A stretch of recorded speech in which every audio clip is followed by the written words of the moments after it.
It says we're recording. Hot dog. Okay, my name is Jeanette, and I am founder and executive director of Restore My Soul Ministries. And that has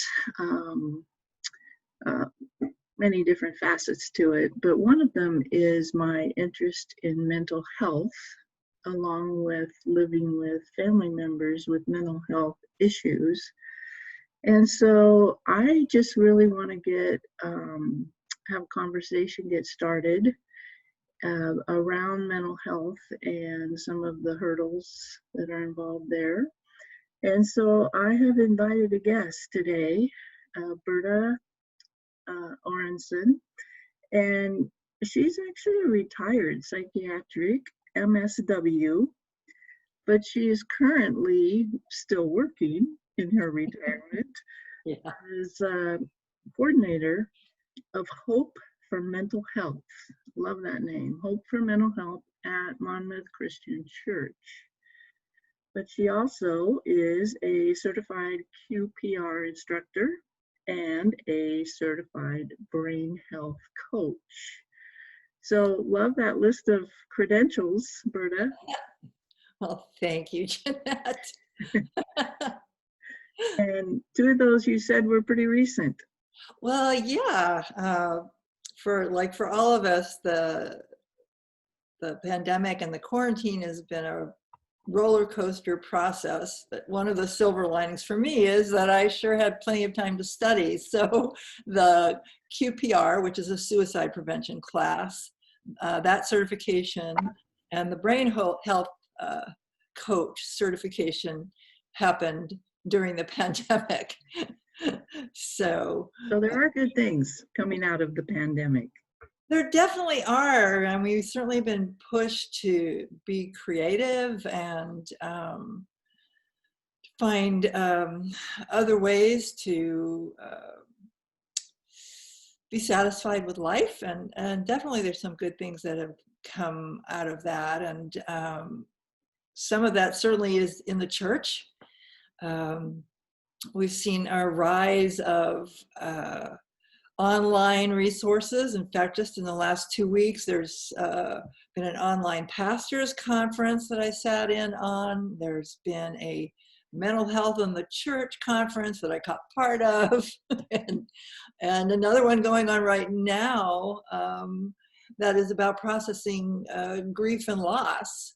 And I'll shoot you those details. I think it's not too late to get in on that if you have time. I mean, it's almost like there's so much going on. It's like hard to find time to take advantage of it. And certainly a lot of more faith-based websites that have educational resources, guides for support groups, all that sort of thing. There just seems to be this, I have heard it referred to as a quiet revolution in the church. The church really stepping up, as you know, we've been kind of pushed to do in this season, where things are just highlighted because of the pandemic, and issues with mental health is definitely one of them. And so it is heartening, even though it's a hard time and it's a struggle. It's heartening to see those silver linings appearing.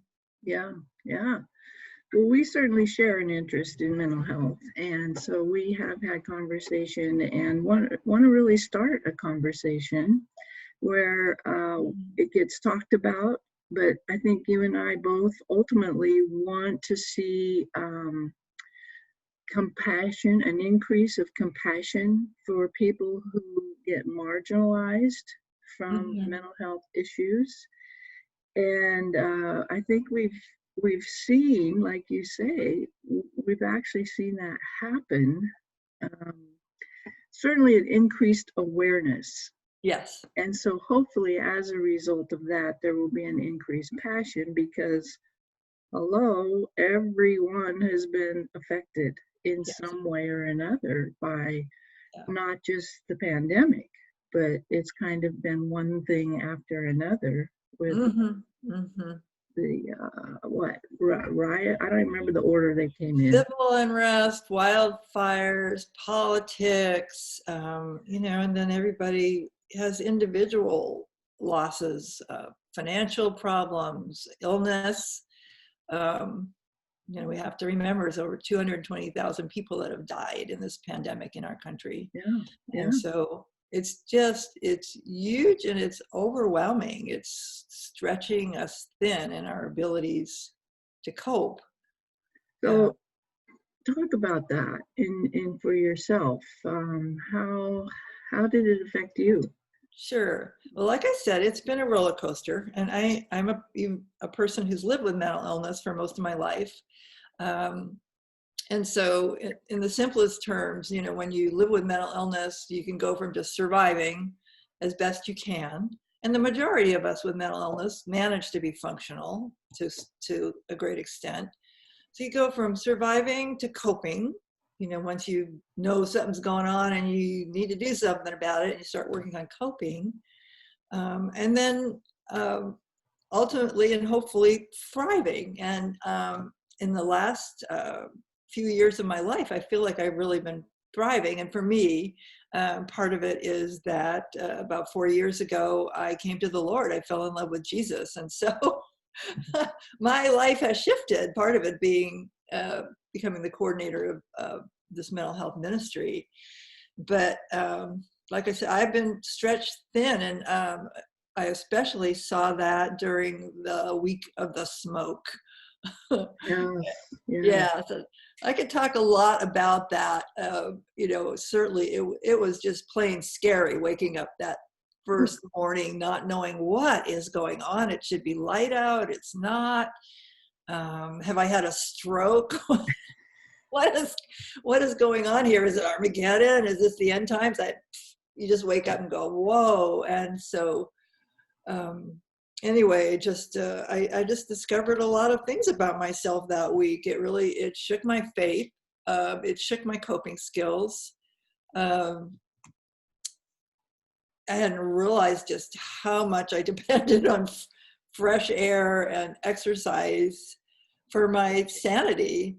It's also a fair amount of my day is spent outside walking or biking, and it's also a big part of my social life. I live by myself, and so getting out and about means I get to have conversations with people and meet new people at the dog park and all that kind of stuff. Anyway, so I got pretty depressed by the end of it. The last couple of days, I was in survival mode. I was just like, okay, just give me some junk food, and I'm just going to stare at Netflix and say, okay, God, I know you're going to get me through this, but I just had run out of resources.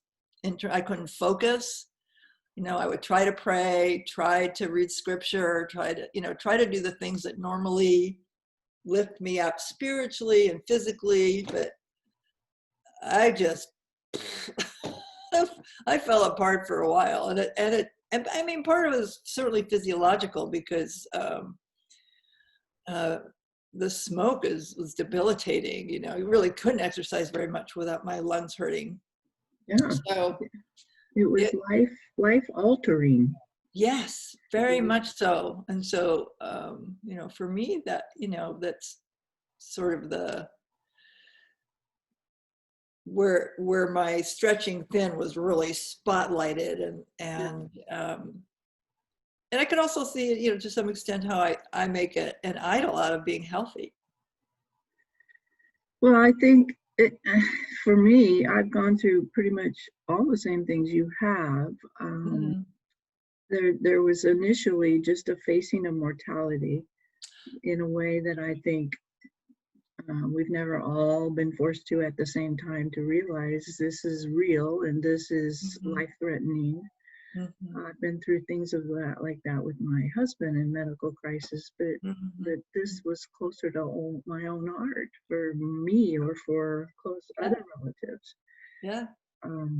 But I think beyond that, I've had increased anxiety and I've had periods of depression. And some of that I think has been good in that it's revealed cracks in my foundation. Mm-hmm. Mm-hmm. It's revealed gaps in my foundation. It's revealed what it is I actually cling to. Yes, When my exactly. words would say, of course Yes. I cling to the Lord and his word, but suddenly The truth circumstances, popped out. Yeah. yes, Yeah. circumstances reveal what's really there. And um, that often leads us to cover up, to try to pretend that everything is okay because we feel vulnerable and we don't want people to know everything about how weak we are or Mm-hmm. the new weaknesses we don't even want to admit. Mm-hmm. And yet, I think the good thing is the Lord knows when we're pretending, when we're not. And so we can't really just start faking it.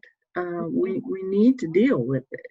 Because if there's cracks in our foundation of our home, we're not going to ignore that.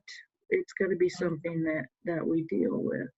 Yes. And so I think, I guess, just starting the conversation like this and recognizing how much it's affected um, you and I, who Mhm. we can consider leaders in the church. And so obviously it is affecting everyone. So you have some information that you were going to share with us, I believe, about how mental health issues are increasing, because I think it's a helpful list. Mhm. And Mhm. if you wanted to go ahead and share some of that, because sometimes when we talk about mental health, we don't always tune in to everything that is related. Right. That, Right. And this particular list just is about some of the reasons why mental health issues are increasing. Um, so I'll just kind of go down it a little bit, and you can interrupt me if you have any questions about okay. any particular one. So first of all, there's nothing to distract us. A lot of our distractions are gone, the things that we would usually do. And So the distractions would help us ignore or not really admit what's going on, right? exactly. And some of those Exactly. distractions have just been gone. Yeah. Right. And not that some of them aren't totally healthy. I mean, there's school and athletic events and theater and, you know, all kinds of things that are great parts of life, but they also can be used to just hide a little bit. So the next one, once controlled problems are reemerging. Well, that certainly has been true for me because the levels of anxiety and depression that I used to live with have been pretty much in remission. So I actually had to increase medication a little bit in order to get myself up out of Yeah. that depth of depression. Um, so another thing is that relationship issues have become inescapable. So people are together more than they may ever have been together. And then all the things that rub against each other uh, are, are just more obvious.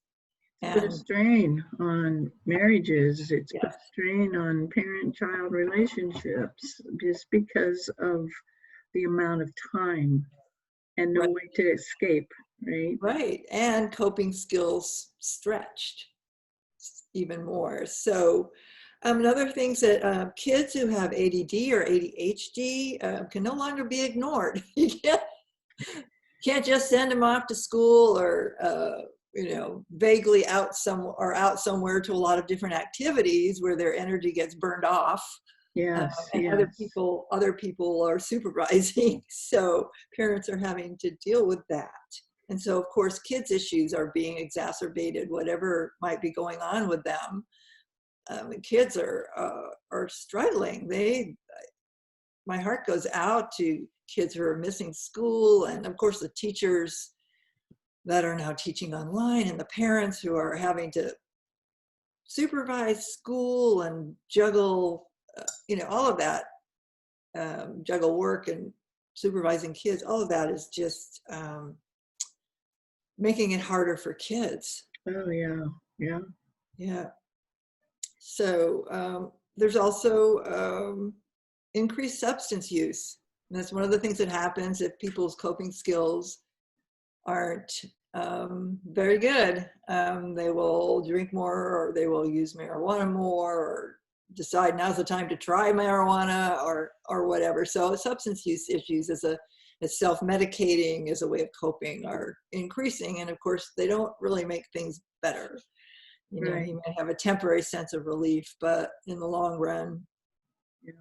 yeah. So, and then of course, for people who've lost their jobs and have financial insecurity, that's terrifying. That is just terrifying. And so that inevitably, one of the things that absolutely stretches people's coping skills, they're just not just the what am I going to do and how am I going to do it, but who am I?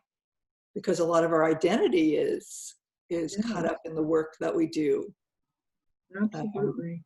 Yeah. So, and then there's just this overwhelming sense of uncertainty because of all those things that we mentioned going on in the world, on top of our individual rocky boats. Somebody referred to that as ambiguous loss. You just can't quite put your finger on it, but life is just uncertain,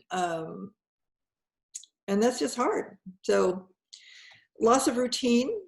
For a lot of people, going to work and having school, other people create the structure, and when that's gone, they don't know how to create their own structure, and we need that as human beings. We need some sense of order and structure to our day, because otherwise it's exhausting to be continually what am I going to do next, and what am I going to do next, and it's like, what is there to do, so.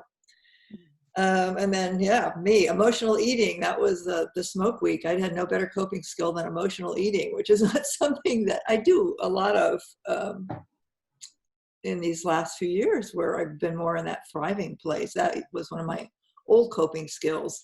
Mm-hmm. So I've certainly heard, I've heard many people mention about the weight gain, the pandemic weight gain. yes, Because of eating. yes. When things feel out of control and chaotic, we want something that we can control, right? And it's comforting. Food is comforting. We have deep emotional attachments, cultural attachments to food. And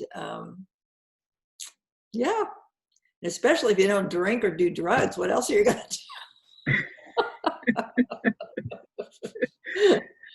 do? So then irrational fears, just because of that sense of not knowing what's going to happen, we can our imaginations can run away with us. And if you've had PTSD in the past, or you have an anxiety disorder, really severe anxiety, then it's pretty easy for that to get out of control. And you start to, fear things that aren't even in the bucket, just, I don't have an example off the top of my head, but, I remember, well, it's been a long time since I had active PTSD, but when I did, I would be up patrolling, looking out the windows in the middle of the night, certain that somebody was stalking me, absolutely certain of it. So when your nerves are just jangled, you can imagine something that's not going on, just because that's when we feel unsafe, we want to have a reason to feel unsafe generally, if you understand your mental health issues really well, you can go, oh, this is just my adrenals are running, and I need to do some deep breathing and calm down my physiological response and not let my brain get carried away. But sometimes, you're not there if you haven't, worked on that stuff for a while, or things become too overwhelming, and your physiology sort of overwhelms your brain's ability to, so for a lot of people, it's just, I've tried what I know how to do and it's not worked well, and I've just hit the wall and I've just kind of give up. Don't know what else to do, what else there is to do to try and cope with all this stuff. So there are a lot of factors, and there's the data starting to roll in, and it's not pretty. I read one place where, like, normally about 8% at any given time, 8% of adults will have depression. Now it's up to 38%. Oh, So wow. mental health, yeah. So mental health issues are they're just, we've got I don't know what to call it. I don't know what the difference is between an epidemic and a pandemic. Is it just the breadth of it? I don't know. But anyway, That's a good question. I yeah. don't know. Uh-oh. Huh. I just had a little freeze. Did I freeze for you? Oh, for just maybe a second. That's it. That's the best we've done for a while. Just one little freeze. Woohoo! It's working well. It's working well. Yeah, we're Well, doing that list certainly it's a lot. raises our awareness. But I just want to interrupt for just a second, because we've hit about 20 minutes and we were gonna. Oh yeah, we weren't going to go that long, were we? We weren't gonna go that long, but we like to talk. Yeah. Well, we can wrap this up. I Okay. think the list is helpful just to raise awareness, like you said, to be. Yeah, that you're not alone. These are common responses and things that are going on that affect your mental health. They're just Absolutely. human things. Yeah. And there are ways to cope, which can settle down our thinking and our nerves. And I think one of the most helpful things I heard early on was make a list of what you can't control and make a list of what you can control.